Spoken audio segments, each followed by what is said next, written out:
Hari Om. Om Namo Bhagavate Vasudevaya. Shri Gurubhyo Namah.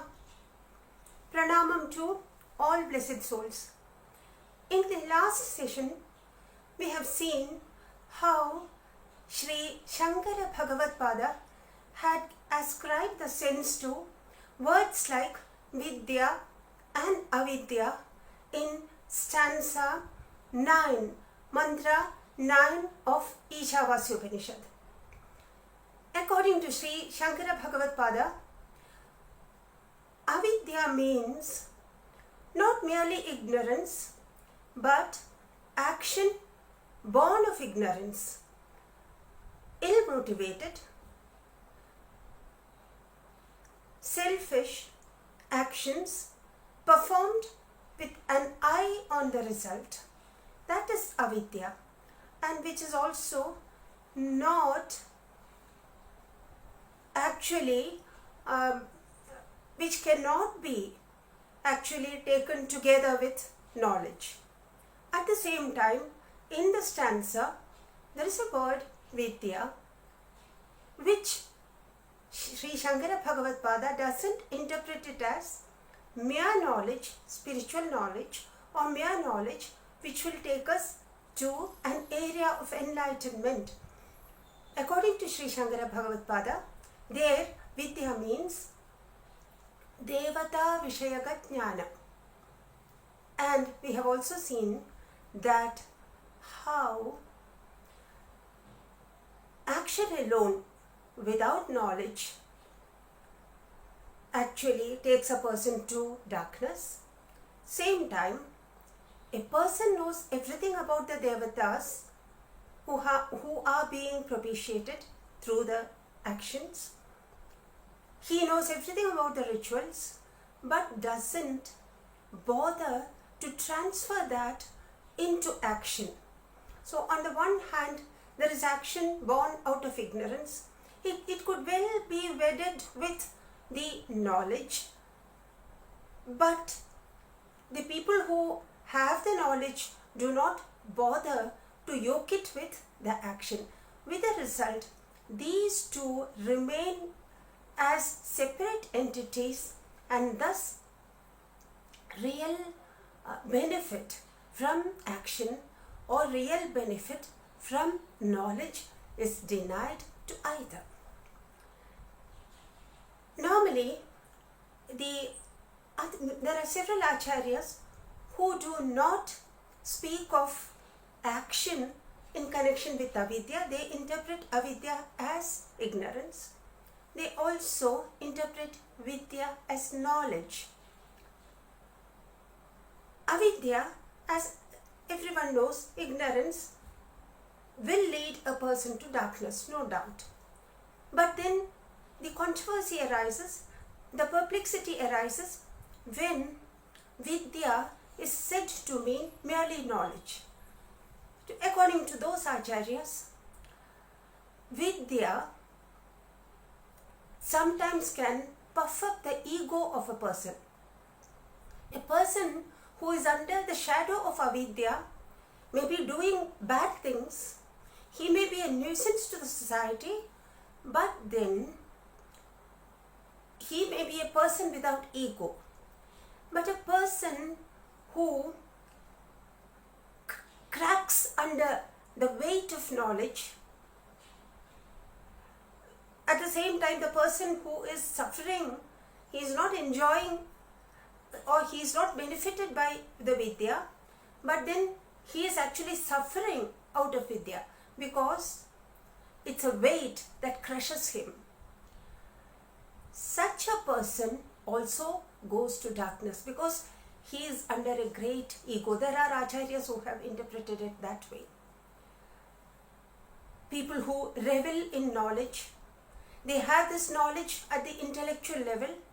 It has never percolated into real experience, and so what is lodged in the intellect, that remains as a dead weight. There are acharyas who have interpreted it that way. But then Sri Aurobindo Ghosh has a totally different interpretation for these two words. It will be very interesting to see that. First, let us recall the mantra once again. Mantra 9 of Isavasyopanishad. Antham tama pravishanti ye avidyam upasade tado bhuya ivate tamo ya u vidyayam rata. Sri Aurobindo Ghosh says that people who are after ignorance enter blinding darkness, and those people who are devoted to knowledge alone, it is as though they enter greater darkness. He gives them what is avidya, what is vidya. He gives a normal interpretation. But then, to understand the deep layers of meaning therein, we have also to familiarize ourselves a little bit with Sri Aurobindo Ghosh's philosophy.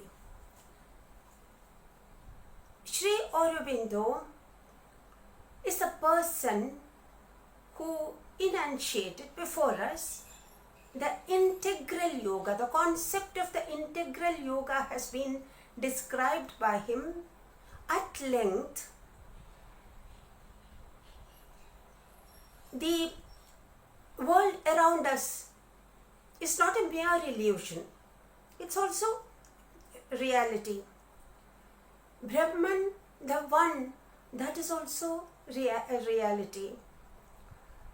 From the mere mundane existence, step by step, we go and then identify ourselves with Brahman. The integral yoga, the synthetic aspect has been stressed there. In relation to this verse, Sri Aurobindo Ghosh says,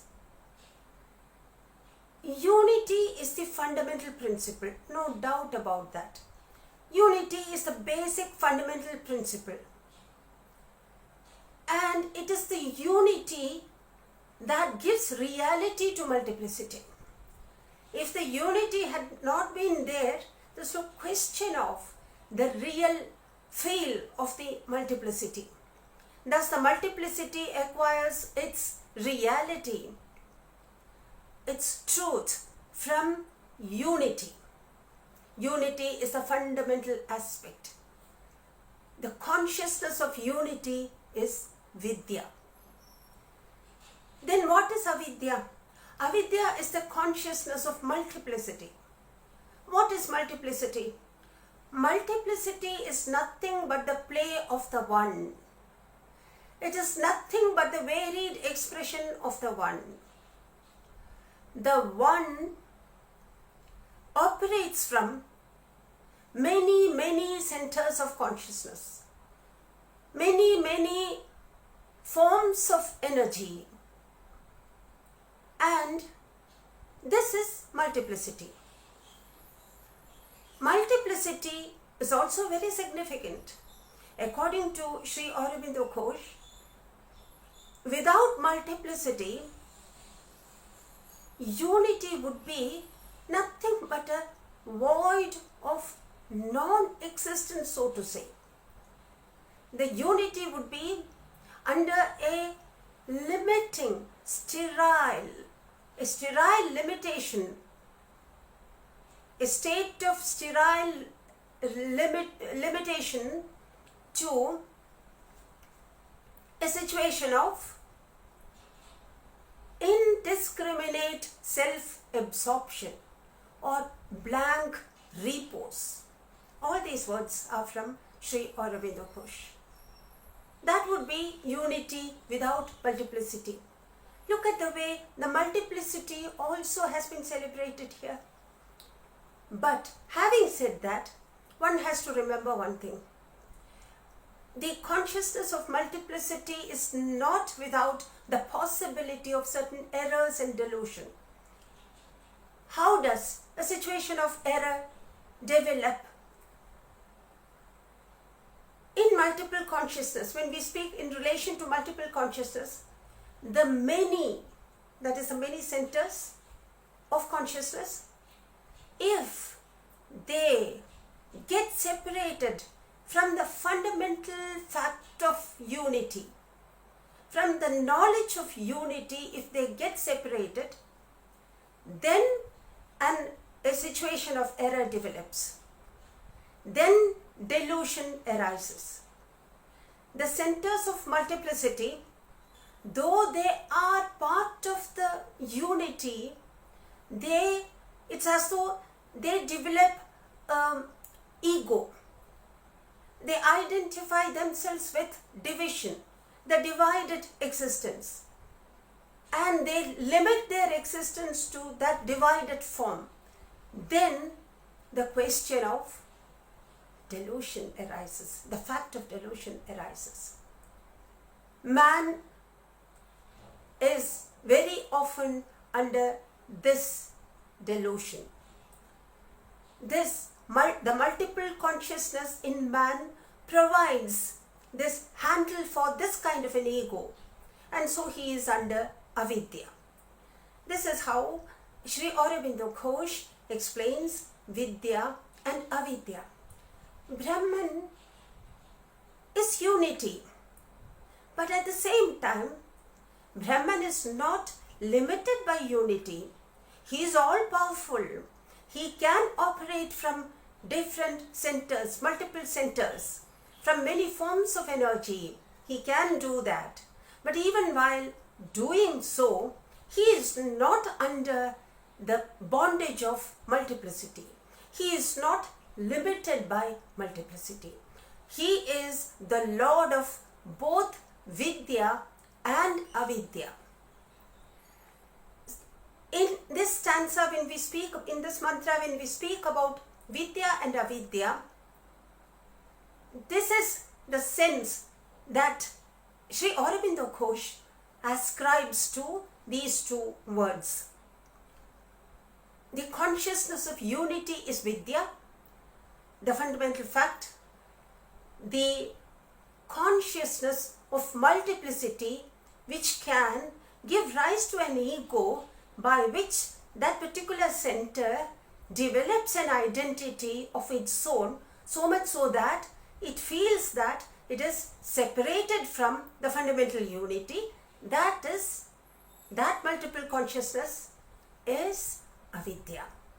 It is in this sense that Sri Aurobindo Ghosh makes us understand these two words, Vidya and Avidya. How an accord can be created between them, that we will see in the coming sessions. Hari Om, Pranamam to all blessed souls.